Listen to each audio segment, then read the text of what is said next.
So hello, everybody. Welcome to our October Cyber Bytes webinar.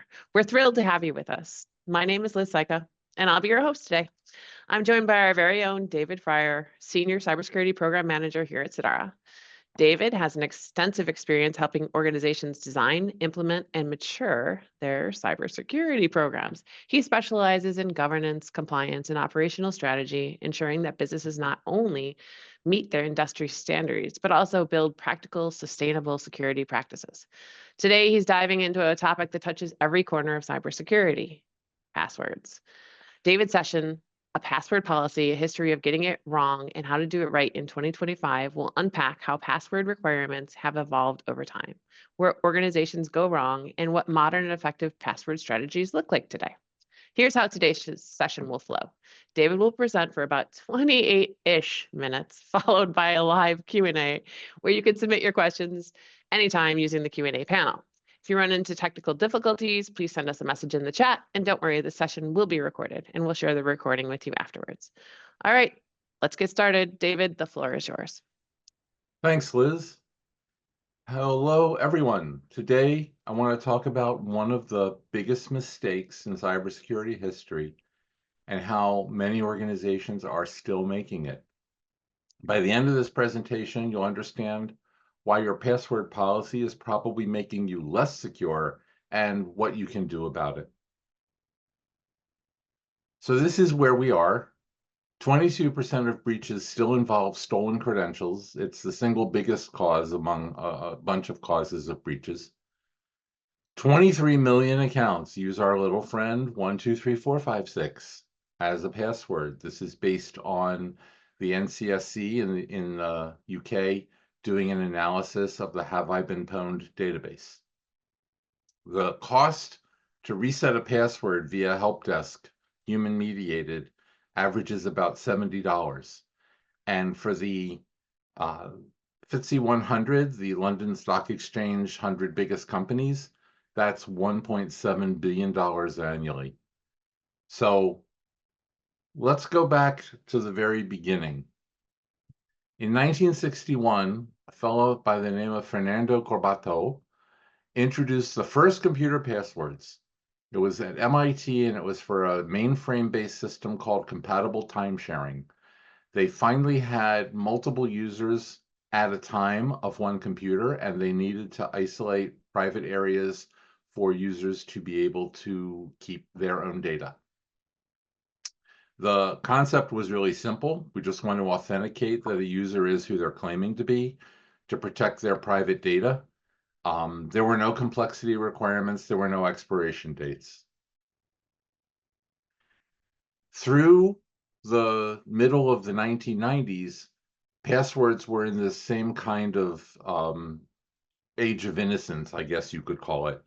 You picked something that you could remember. You didn't share it with anyone. If it got compromised, you changed it, but otherwise you didn't worry much about that because internet connectivity was not yet a thing for most computers. A computer that had network connections in those days, they were bespoke and carefully considered, and to other computers that were likewise trusted.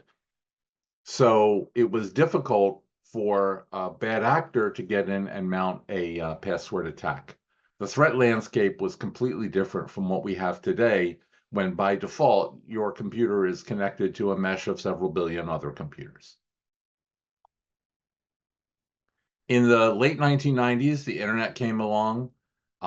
New threats started to emerge. Your computer started to be connected to that mesh of a billion other computers.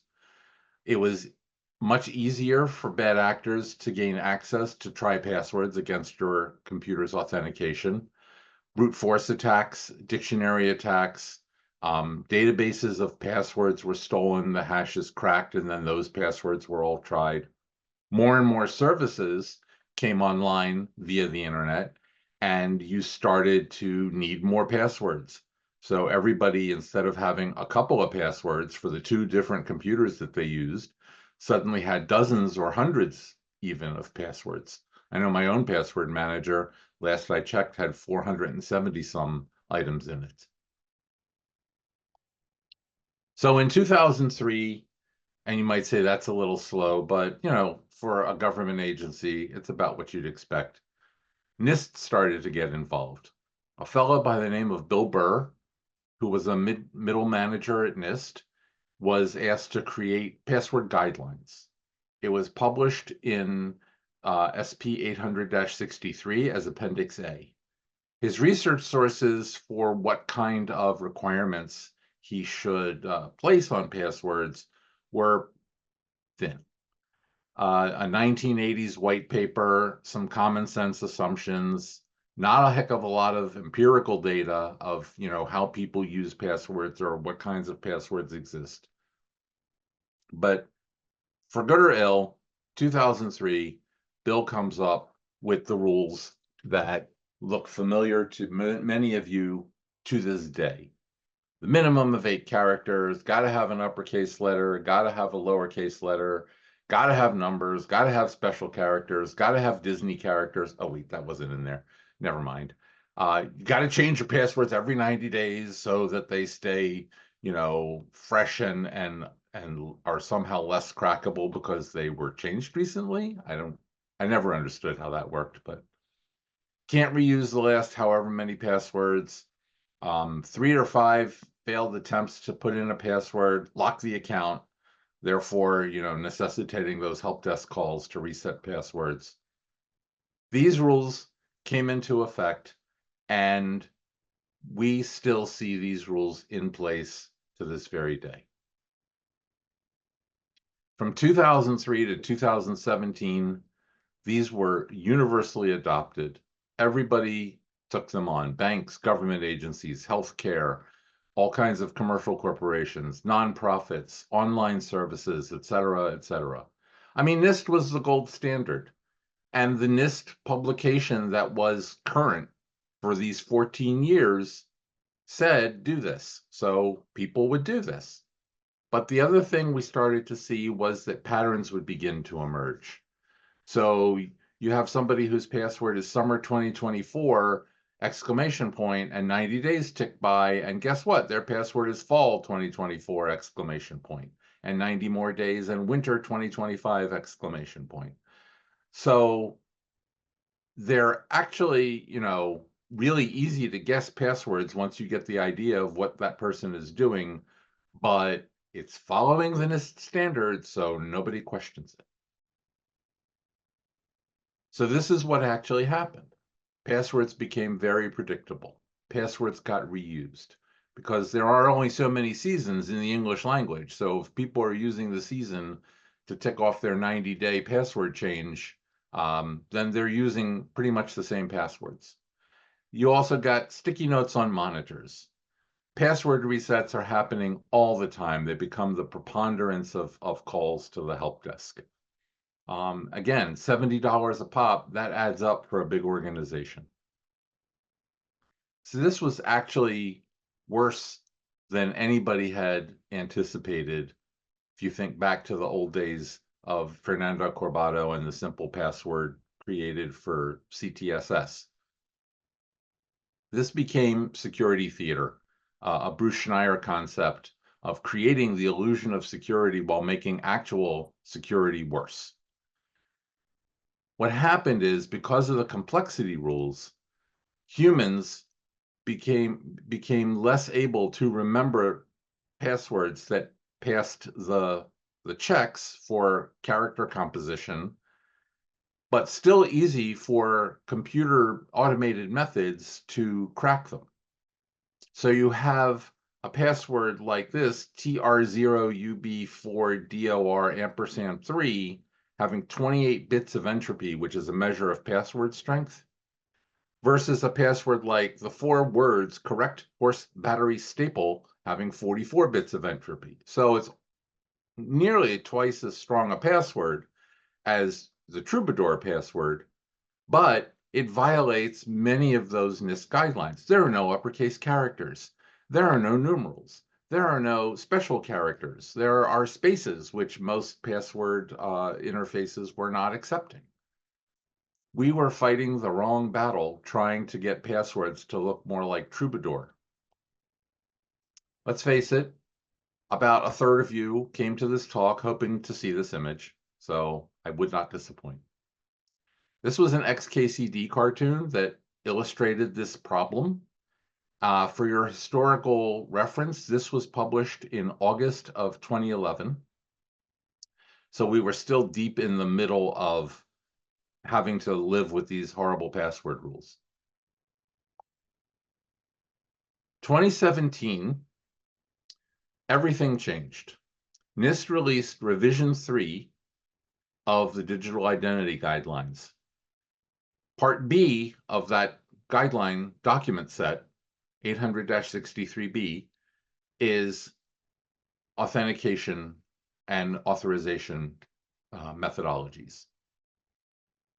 It's very important to note that, again, in 2017, the mandatory complexity requirements were eliminated. The mandatory periodic changing of passwords were eliminated. Longer passwords were recognized to be superior to complex passwords. Passwords should be screened and potentially rejected, but not because of violating complexity rules. Rather, they should be rejected if they're found to have been breached and cracked by bad actors. And there are several databases that are available with APIs and so on to automate those checks and allow that screening. And if a password has been used in a breach, then it should be rejected, because passwords that turn up in breaches get tried over and over to authenticate to other services just to see if they'll work. This is 2017. This is revision 3. Revision 4 is available, but it's really outside the scope of this presentation, not to mention that revision 4 is kind of an incremental change over revision 3, not the revolutionary change that revision 3 was compared to the 2003 version. Another fascinating thing that I believe is unique in the history of computing happened in 2017. Bill Burr apologized. He actually put an op-ed in the Wall Street Journal, and he apologized for putting us all through password hell for 14 years in the pages of the Wall Street Journal. He admitted that the 2003 guidance that he'd written back then was based on that limited research dating back into the 1980s, before there was a web. That's the most crucial defect in that, I think. We know that real-world data showed that the rules made passwords a less secure tool for controlling access to our systems. So NIST published new, much better guidance. The author of the original guidance said mea culpa for giving us that, and stuck with it for as long as we were. But nobody got the memo. What the heck? It's 2025, and all kinds of organizations still require changing your password every 90 days, still require the uppercase character, the lowercase character, the number character, and so on. Still reject passwords that have properly spelled dictionary words. Still track reuse of passwords. To what end? Many have maximum password lengths. I've seen maximum password lengths as low as 10 characters. It's unconscionable. And then the other thing that you find on many password interfaces is that paste, Control-V, is not allowed, meaning that if you have a nice complex password that you're managing with a password manager, because it's still requiring all the character mix, and that's the only way you can get good entropy, you can't use it because you can't copy the password out of the password manager and paste it in using Control-V, which means you have to just retype it, which is extremely onerous for complex passwords, truly complex passwords, and people just aren't going to do that. They're going to go back to summer 2024 exclamation point.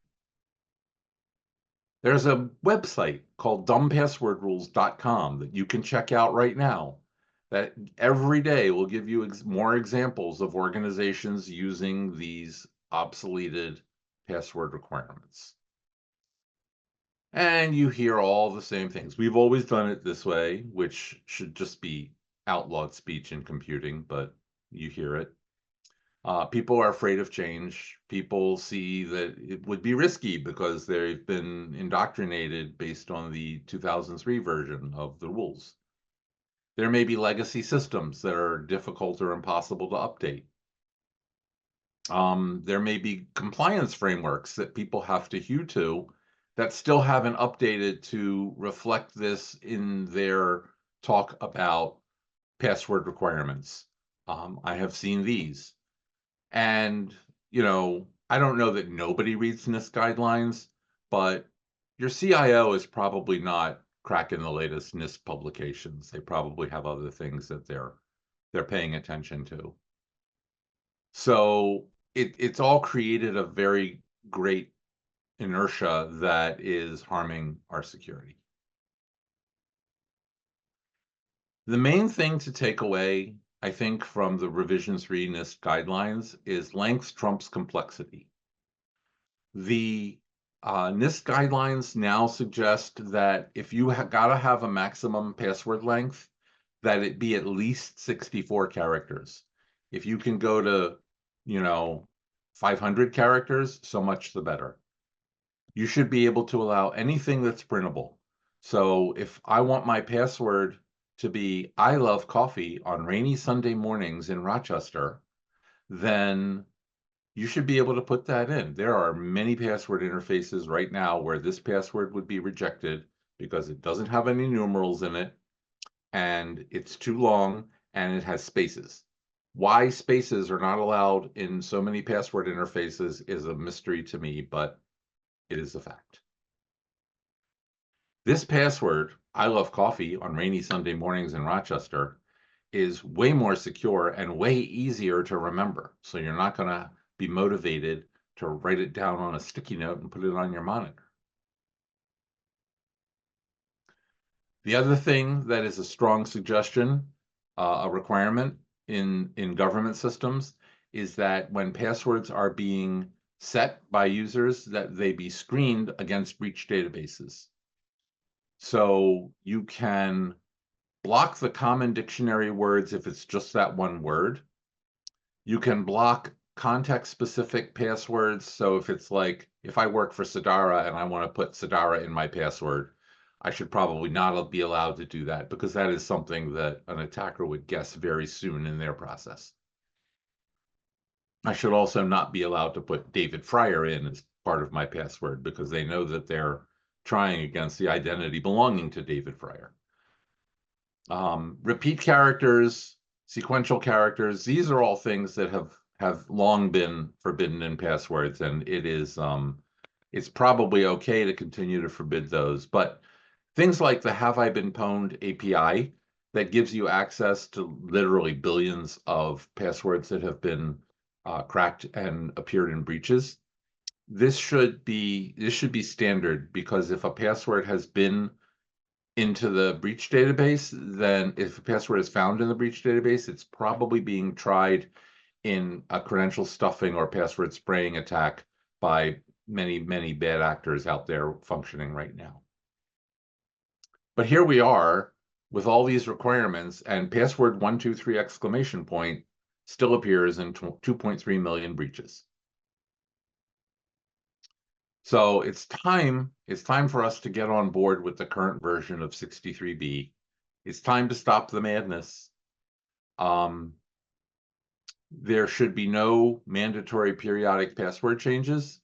That means that instead of having a timer ticking down to 90 or 180 days, you should tell everyone to change passwords and force them to change passwords if you have a suspected breach, which is the time that you need to refresh the passwords. You absolutely should be allowing the copy and paste of passwords so that password managers can be used. For people like me who have hundreds of passwords, there's really no alternative to a password manager. There's no way, even if all of mine were nice phrases like about loving coffee, I couldn't remember 450 passwords, and I wouldn't want to use the same password in all the places. Password strength feedback is an idea that the time has really come. The entropy bits is a complex calculation, but it's not difficult to code. And as a person is creating a password, you can show them a counter of how many entropy bits they are creating it with, or at least, you know, a moving thermometer bar of how far along toward goodness the password they're creating is. And that actually gamifies it a little, and it'll motivate them to move that bar all the way to the right and make a good, strong password they can be proud of. Allow the show password option. This is another one that goes back to a time when a lot of people were working with fairly short passwords in open enough office areas that shoulder surfing was a terribly threatening attack against passwords. I don't think that's really the case now. Many of us are working at home in relative privacy, or at least, you know, have the option to conceal the password as we're typing it in. But being able to see a password as you're typing, if it is a long phrase, makes it immensely easier and much more amenable to being remembered.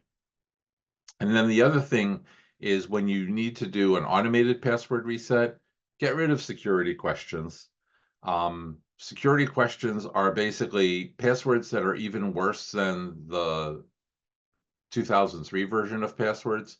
And you're multiplying the number of passwords, not to mention that all of the questions seem to be things that you could learn about people by looking at their social media. So get rid of those. Instead, use an out-of-band method of communicating with the user. If you're automating password reset, either send them an email or send them a text message to ask them to click on something to validate that it's them, and that will fulfill the same function without having all of the drawbacks of the security questions. And then beyond passwords, also really beyond the scope of this presentation, but I would be remiss if I didn't at least touch on things. MFA. If one of the main differences between revision 3 and revision 4 of this NIST standard is that in revision 4, they have actually gone ahead and made explicit that if you have, let's say you have a minimum length of 14 for passwords, which, you know, shouldn't be a problem, because if everyone's using nice long phrases, they're blowing past 14 anyway. But let's say you have that minimum length. The NIST standard actually allows you to go down to 8 characters if you have multi-factor authentication. That's how much multi-factor authentication strengthens the security afforded by user ID and password. So if you have any parts of your stack where you haven't gotten multi-factor authentication implemented yet, please do what you need to do to get that in place. Rate limiting on login attempts. This is something that really does a lot to stop brute force. The first 3 attempts can all take place in the first minute, but then after that, you got to wait 2 minutes till the next one. And if that fails, you got to wait 5 minutes till the next one, and so on. By the time a brute force attack is approaching 8 minutes, the wait time is approaching an hour or more, and the attackers are probably going to go find something easier. Your lockout policies, suspicious patterns of logins, like impossible travel, where someone logs in here in upstate New York and then the same person logs in 10 minutes later in Turkmenistan. That's pretty suspicious. You probably don't want to allow that. Lock the account temporarily while you investigate. If anyone accesses an account in a way that is unusual, let users know about that right away, as well as IT folks. And start to look into the passwordless options. Passkeys, WebAuthn, things like that will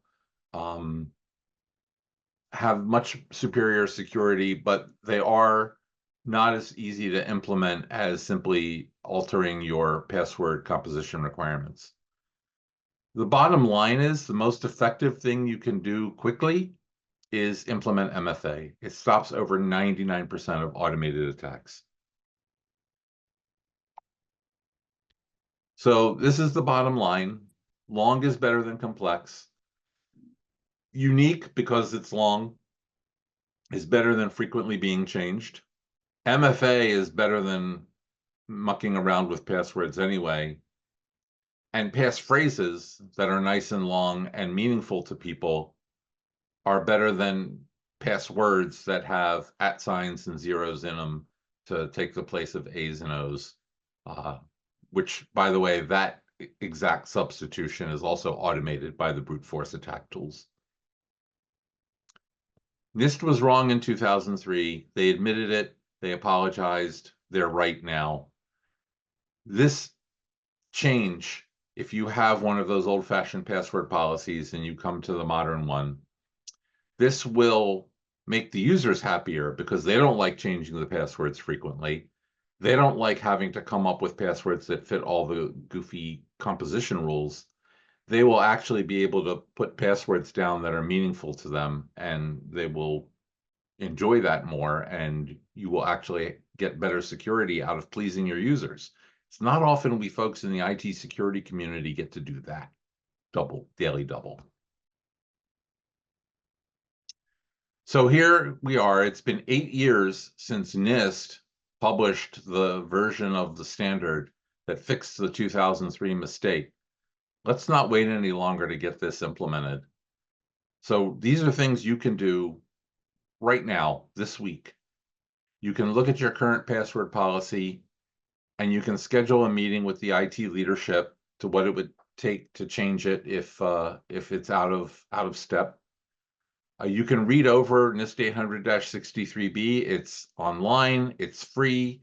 It's actually quite readable. Version 4 is. That was a surprise to me. And then start planning the migration and make this the year we fix the passwords.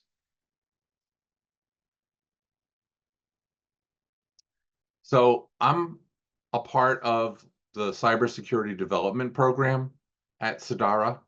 I'm a vCISO, but our program is really fourfold. We have virtual security engineers to go with the virtual chief information security officers. We also offer assessments and penetration testing, and we have a fully staffed 24/7 SOC that will monitor your logs, your detection and MDR, detection and response, your endpoints. And I'm not a marketing person like my colleague on this call, so that's all the commercial I can handle doing. I'll throw it back to Liz now. Thank you, David. That was a super insightful session. We do have one question right now. What about SOC 2 and PCI certifications? So SOC 2 is not difficult to deal with in this aspect, because SOC 2 is say what you do and do what you say.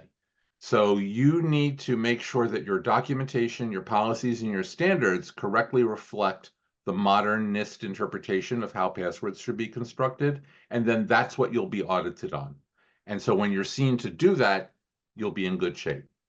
PCI, I think PCI still has some places in it where it is mandating the old password rules, and we need to kind of take out our claw hammers and start beating on them a little bit to fix that. Awesome.